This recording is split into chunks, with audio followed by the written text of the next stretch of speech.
Welcome to our presentation on implementing the annual teaching plan for the CAPS document in a diverse classroom. Curriculum and Assessment Policy Statement. CAPS is a single comprehensive and compact policy statement that subsidies the subject and learning area statement, learning program guidelines and subject assessment guidelines for all topics mentioned in the National Curriculum Statement, grades R to 12. CAPS is also a fundamental framework that governs education in South Africa. The DBE created CAPS as a complete guide for curriculum development, teaching, learning, and assessment in schools across the country. CAPS plays an important role in defining South Africa's educational landscapes by standardizing education through a standardized curriculum framework, promoting excellent education and advising instructors on what to cover, increasing accountability by establishing explicit learning outcomes and assessment standards. The importance of including diversity in the classroom is by fostering inclusion through creating sense of belonging to all learners. Exposing learners to other ideas, cultures, and identities helps them build empathy and understanding for others in a way that it guides them to appreciate the richness of human experiences. Most of all, including diversity in a classroom reduces prejudice and stereotyping amongst learners themselves. Diversity in a classroom setting. Diversity is the ability to acknowledge and value individual differences. Diversity in a classroom context refers to recognizing a wide range of identities, histories, viewpoints, skills, differences, and experiences among students in a classroom setting. It involves the different races, ethnicity, culture, linguistic, socioeconomic, learning styles, gender, abilities, and disabilities. Diversity encourages teachers to create an inclusive environment and promote educational equity. Educational equity means that the teacher has to ensure that every learner has access to reach their academic success in the classroom and treats all learners equally with equal educational opportunities. Diversity is not all about visible difference, such as differences in learning styles, personality, and mental health. Various aspects of diversity. Socioeconomic. Its focus is on how families' standard of living fluctuate from person to person in terms of income, education, housing security, and stability for students and their families. Linguistic. It involves different languages, dialect, accent, and the communication styles. Learning style. It recognizes that learners have a diverse preference of learning. This includes learners that prefer learning using visual, auditory, or kinesthetic style. Cultural diversity. This refers to difference in beliefs, values, race, language, gender, religion that an individual might practice. We also have gender diversity. This includes differences in students' gender identity and expression. Age diversity. It focuses on the age differences, experiences, and development stages among the students. Sexual orientation. It includes students' different sexual orientations, such as sexual attraction, relationships, etc. Overview of the key components of the CAPS document. Progression in numbers, operations, and relationships in the senior phase is achieved primarily by development of calculations using whole numbers to calculate rational numbers, integers, and numbers in exponential form. Development of understanding of different number systems from natural and whole numbers to integers and rational numbers, as well as the recognition of irrational numbers. Increasing use of properties of numbers to perform calculations, increasing complexity of context for solving problems. Numbers, operations, and relationships in the senior phase consolidates work done in the intermediate phase and is geared towards making learners competent and efficient in performing calculations, particularly with integers and rational numbers. Recognizing and using properties of operations for different numbers provides a critical foundation for work done in algebra when learners work with variables in place of numbers and manipulate algebraic expressions and solve algebraic equations. We also have progression in geometry in the senior phase is achieved primarily by investigating new properties of shapes and objects, developing from informal descriptions of geometric figures to more formal definitions and classifications of shapes and objects, solving more complex geometric problems using known properties of geometric figures, developing from inductive reasoning to deductive reasoning. The geometry topics are much more interrelated than in the intermediate phase, especially those relating to constructions and geometry of 2D shapes and straight lines. Hence, care must be taken regarding sequencing of topics through the terms. In the senior phase, transformation geometry develops from general descriptions of movement in space to more specific descriptions of movement in coordinate planes. This lays the foundation for analytic geometry in the FET phase. Solving problems in geometry to find unknown angles or length provides a useful context to practice problem-solving equations. Analysis of how the CAPS document addresses the inclusion of diverse learners and how it supports differentiated instruction. Having a diverse group of learners simply means recognizing that people are unique in their own way. When we look into our classrooms, we will observe that there are learners from different socioeconomic, language, cultural, religious, ethnic, racial, gender, sexual orientation, ability groups, etc. All these learners come to school with different experiences. We therefore can see that we have rich diversity in the learner population. In all classrooms, learners have diverse learning needs. If teachers are not responsive to these needs and provide the necessary support, learners may experience barriers to learning. Learners who have difficulty in reading and writing, learners with hearing, visual and coordination difficulties, learners living in poverty, etc. With methods like scaffolding, which is the personal guidance, assistance, and support that the teacher, peer, or TAS provides to a learner that have difficulty working independently and may require extensive initial guidance. Within a differentiated curriculum, assessment of learners and their learning is integral to teaching and learning process. As with differentiated instruction, differentiated assessment is based on the thinking that their needs of learners cannot all be met in the same way. A demonstration of how we would develop an annual teaching plan based on the CAPS document. Step 1. Identify the key skills and concepts that will be covered throughout the school year.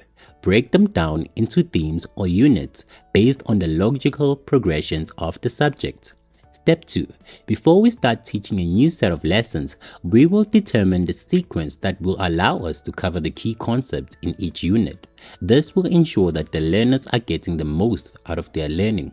Step 3. We will develop lesson plans. After creating comprehensive lesson plans, we will make sure that these lesson plans include the necessary components such as goals, assessment methods, resources, and strategies. Then we align the plans with the relevant requirements of the CAPS document. Step 4. We will determine the appropriate amount of time that will be allocated for each lesson or theme based on the needs to cover all the content in the academic year.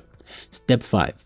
We will incorporate summative and formative assessments into teaching plan to regularly assess the learner's understanding and progress. Step 6. Lastly, we will reflect on the plan's effectiveness every once in a while and adjust it depending on the learner's performance and emerging needs. How we would modify or adapt the plan to accommodate diverse learners, considering different learning styles and abilities. To modify our teaching plan, we will firstly identify the various learning styles of learning that learners have by looking at their visual, auditory, tactile, kinesthetic abilities. Then we use different modalities to present information to accommodate the varying styles of learning. For instance, including auditory explanations and hands-on activities in your lessons. Secondly, we will provide multiple pathways for learners to access and comprehend the content. To accommodate varying learning needs, we can offer different assignments, assessments, explanations. The use of the universal design for learning principles can help us design lessons that are engaging and provide multiple ways for learners to express themselves. This ensures that they have the necessary access to the curriculum. Thirdly, we can incorporate flexible grouping which allows us to group students according to their learning preferences and requirements. This can be done by the use of small groups, individual instruction, and whole class setups. We also need to incorporate support and scaffolding to help students develop their skills and understanding. We would also break complex tasks down into manageable steps to help learners succeed. Giving students autonomy and allowing learners to select their own projects and assignments can also help motivate them and foster engagement. Lastly, learners should be provided with individualized learning experiences wherein they can work at their own pace and explore topics of interest.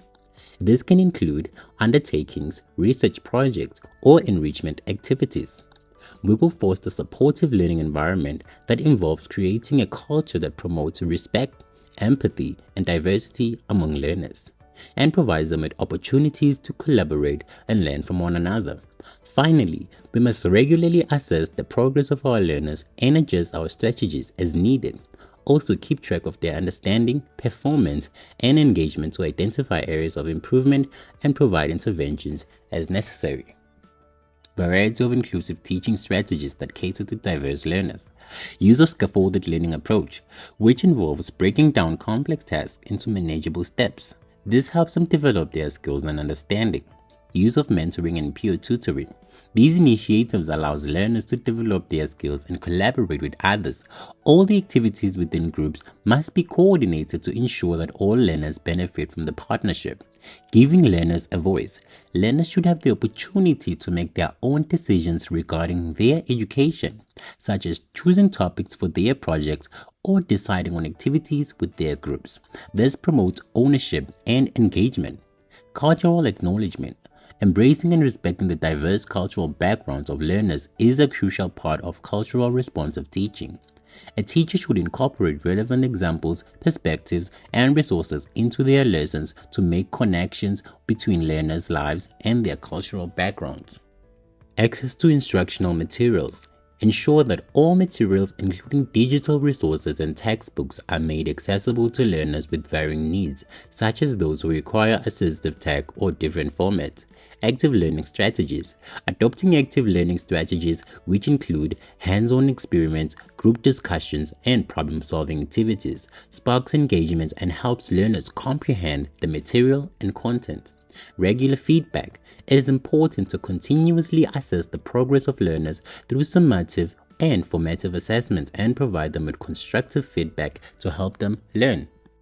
Examples of activities, assessments, and resources that promote inclusivity in the classroom. Group assignments. Learners are assigned to work on collaborative projects where they can produce solutions to problems or research topics. Sharing thoughts as peers. The concept of think, pair, share is to encourage learners to think about a question individually, then pair them up with a classmate to talk about their ideas before sharing them with the rest of the group. It also lets quieter students participate in the discussion. Choice boards. Learners can pick their own learning activities using choice boards, which feature different tasks depending on their abilities, interests, and styles. These can also include hands-on experiment and writing assignment. Variety of literature. Incorporating a wide variety of text and literature into a curriculum will allow us to reflect on the diverse perspectives and experiences of learners from different backgrounds. Digital tools. Make use of various digital accessibility tools such as screen readers, text-speech software, and closed captions. These will help make online materials and resources more accessible to learners with learning disabilities. Reflection journals. Keeping journals where learners can reflect on their learning experiences can help them develop their metacognitive skills. Make sure to encourage them to set goals and self-assess themselves. Inclusive classroom norms. The classroom should be inclusive, with expectations and norms that promote empathy, cooperation, and respect among pupils. Opening communications should also encourage, and a safe space must be established to house all voices that are heard and valued. Discuss how you would assess and evaluate students in accordance with the CAPS document. Summative assessment. At the conclusion of a unit, term, or year, it will give the learners a summative assessment to gauge their overall comprehension and achievement of the learning objectives. A variety of subjects, including number sense, algebra, geometry, data, and statistics, should be covered in these exams according to the CAPS guideline. Formative assessment. Throughout the teaching and learning process, we will evaluate learners' progress, offer feedback, and modify their curriculum as necessary by utilizing a variety of formative assessment tools. This could involve exercises like tests, group discussions, homework, and observations. Baseline assessment. With this information, we can use it to have a better understanding of where learners are coming from and adjust lessons to help them learn and advance in grade 8 mathematics. Feedback and reflection, which is aiding learners' learning and development. We should give them feedback as soon as possible after test. Constructive, detailed, and in line with the learning objectives should all be included in this feedback. Promoting self-reflection and goal setting among learners is another important thing to do. Highlight strategies for fair and equitable assessment considering the diverse needs of students. Provide language support. If a student is an English language learner or has limited ability in the language of instruction, provide language support. To assist students in understanding assessment activities, provide multilingual dictionaries, vocabulary support, translated instructions, or language scaffolding. We also have cultural responsive assessment. We will create evaluations that consider the experiences and cultural backgrounds of the learners. Steer clear of stereotyped or cultural biased content. Make sure the assessment tools are applicable to all learners. We also have support and accommodations to provide fair access to assessments, adjust and accommodations for learners with special needs or disabilities, extended time preferred seating, assistive technology, altered test formats, or different assessment techniques. Clear assessment criteria. We will make sure all learners are aware of what is being examined and how they will be evaluated by outlining expectations and evaluation criteria in detail beforehand. Provide grading guidelines or rubrics that specify the precise standards for accomplishments. To ensure that assessments remain fair and transparent, we will regularly reflect on assessment procedures and make modifications in response to learners' input and performance. Case Study 1. Math is Mrs. Khumalo's area of expertise as a grade 8 teacher. We discuss fractions in our past 2 lessons. Mrs. Khumalo tells the 8th grade students, "Does anyone know what a fraction is? Could you cite some instances? I want to see if we can solve an issue in this lesson by applying what we already know. We'll collaborate in groups of 8. Pay close attention to the issue at hand." A chocolate bar was placed in each of Mpho and Tabo's lunchboxes. They made the decision to consume part of their chocolate on their way to school. Currently, Tabo has only a 1/6 of his chocolate bar remaining and Mpho has only a 1/3 of hers remaining. What is the remaining amount of chocolate between them? To illustrate how much chocolate is left, try creating diagrams. Lisiho, one of her learners, prefers to work alone most of the time and is quiet, also reserved. For her, working in pairs is challenging. However, because he has a problem answering questions, Sipo thinks that his English lesson is more fun than Miss Khumalo's class, and their worries will never be taken seriously since Miss Khumalo's problem is that instead of fostering conversation in her class, she only gives instructions for her learners to follow without ever setting an example. Another problem is that she doesn't seem to care about the needs of her learners. Strategies and modifications. We would use this case study to highlight similar circumstances that we discovered in our classroom case study. Dealing with issues is the first step. Suggested approaches to issue solving are the first step in teaching problem solving. To help our learners not just people with problem solving, the only way we could think of is search for pictures of as many kinds of objects as much as we could. Instead, we would look for images of 3-dimensional items in newspapers and magazines. These can be cut out and adhered on paper. Assign a name to each object based on its shape. Justify our knowledge of the object's identity. We would call attention to presentation because it improves understanding of complex concepts and issues. Learners also find it simple to concentrate and adhere to the lesson plan. We would also advise our learners to investigate and comprehend mathematical material using problem-solving techniques. To address introverted learners like Lisiho, we would suggest substituting smaller group activities for larger group talks. This would help Lisiho feel more at ease in contributing to the group. Sharing ideas in small groups might take place in less scary setting. Developing a rapport with your learners is a good idea as a teacher because a productive and positive learning environment depends on you and your learners. Getting along well, learners are more inclined to participate in the learning process, take chances, and grow to love learning when they feel that their instructor understands them, supports them, and values them, and we are going to carry out the action. Case study 2. Mrs. Fatima, an Indian math teacher for grade 8, recently moved to South Africa after being married to a South African guy. She obtains employment as a grade 8 math teacher in South Africa. Fatima's voice is troubled. Her lack of audibility makes it more difficult for her students to understand her because they are unable to hear her. When it comes to comments and grading, she is biased because she only gives extra attention to the intelligent learners. Her failure to adhere to the curriculum and ATP has left most of her students disoriented. She only provides numerous explanations. Simultaneously, she can provide simultaneous explanations of measurement and data handling, which is incorrect as they are two unrelated topics. Strategies and modifications. The first thing we would use is visual aids like PowerPoint slides or written instructions or notes. These can also assist learners who have hearing disadvantages. We suggest that educators embrace the skills of the 21st century, since 21st century skills include technology literacy. Another aspect identified in the case study that we may utilize to our advantage is that when teaching, we should talk clearly and slowly, enunciating words properly and pausing between sentences. This can assist kids with hearing loss to better understand what is being said. We must consider inclusive learning before we can consider ourselves as biased educators, because inclusive education acknowledges that every learner has a right to a learning environment that values diversity, encourages involvement, lowers obstacles, and anticipates and considers a range of interests and needs.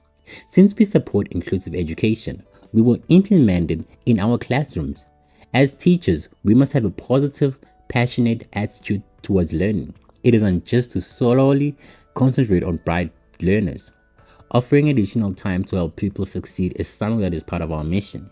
It is best to create a lesson plan for each lesson and then focus on identifying goals we want learners to achieve within a particular unit of study. A lesson plan can assist us in assessing performance. This method will be used to evaluate how well learners understood the content. Challenges. The diverse learning needs. Students coming from different backgrounds. This means accommodating for different cultures, abilities in one lesson is challenging to fully address on every level within a single lesson. Cultural differences. There is a complex and intricate conundrum that is faced by teachers within a classroom that has multiple cultures, understanding or accommodating all cultural differences among students. Opportunities. Inclusive practices. Regardless of the background of the individual, inclusive teaching practices accommodate for developing a sense of belonging, equity, and diversity within the education system. These inclusive practices calls for a rich learning environment, one where students can actively learn from each other's experiences and backgrounds. This promotes understanding and respect. Key takeaways and importance of an ongoing reflection and adaptation. An important aspect of ongoing reflection is flexibility. Adopting flexible approaches allows for educators to tailor their instructional strategies and assessments. Ongoing reflection provides further insight into cultures, therefore creating cultural competence that enables educators to understand and appreciate different cultural backgrounds. To summarize, implementing an ATP in a diverse classroom requires educators to be aware of the differences and participate in ongoing reflections to embrace challenges and take full advantage of opportunities. This is crucial to effectively plan an ATP within a classroom.